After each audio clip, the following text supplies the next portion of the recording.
Hey friends, welcome back to Cookie TV. I'm Jack, and in this video I'll be taking you around some of the sights and experiences that Seoul has to offer. It's South Korea's biggest city and has plenty of new and trendy attractions on top of a rich history to explore. As part of that history, my first stop for this video was Jingwanza Temple, which has existed in one form or another since around 1010, with its most recent renewal in 1963. It's also a good place to start a hike around Gangnam National Park if that's what you're into. Alternatively, you could check out the Yunpyeong History Hanok Museum, which is just a short walk away.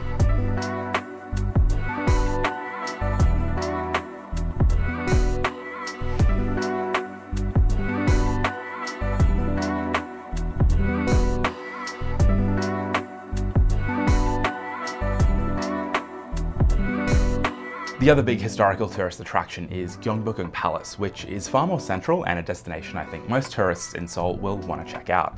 Its history stretches as far back as around 1395, with sprawling grounds across multiple courts and palaces.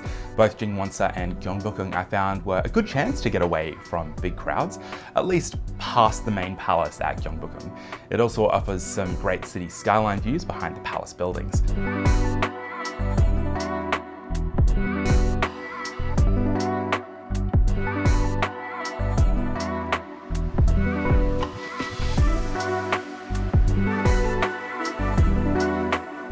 Honestly, these destinations really piqued my interest in traditional Korean architecture, which you can see more of at the National Palace Museum of Korea, which is just next to Gyeongbokgung and explores a lot of the Joseon dynasty's history.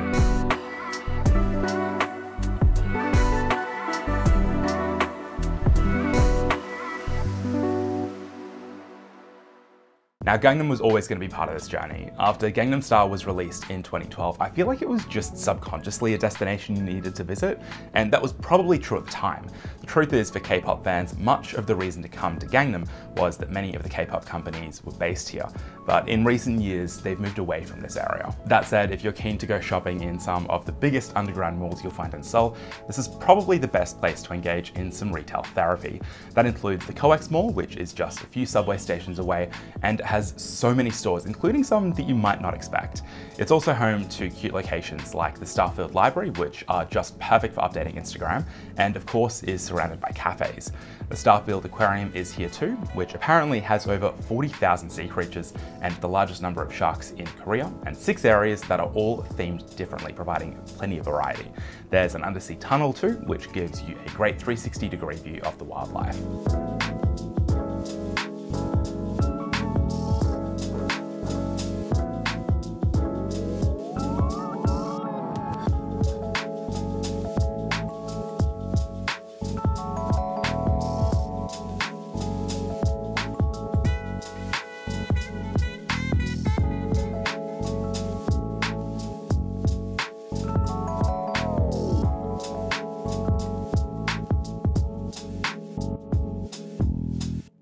Now, I've already seen some pretty cool vistas of Seoul, but I'm saving the best for, well, almost last. And Seoul Tower is placed pretty much right in the center of Seoul.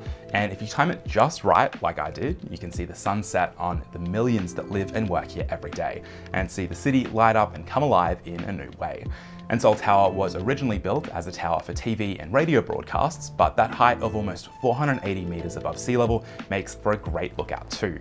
There are also cute cafes and restaurants at the top of the lookout if you want to bring someone along on a date here.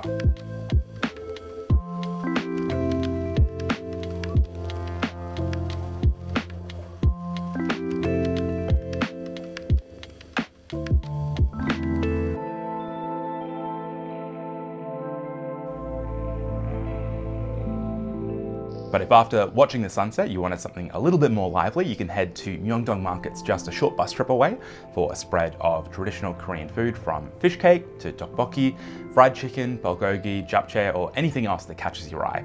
Just be prepared to wait in line for some of the more popular desserts in particular.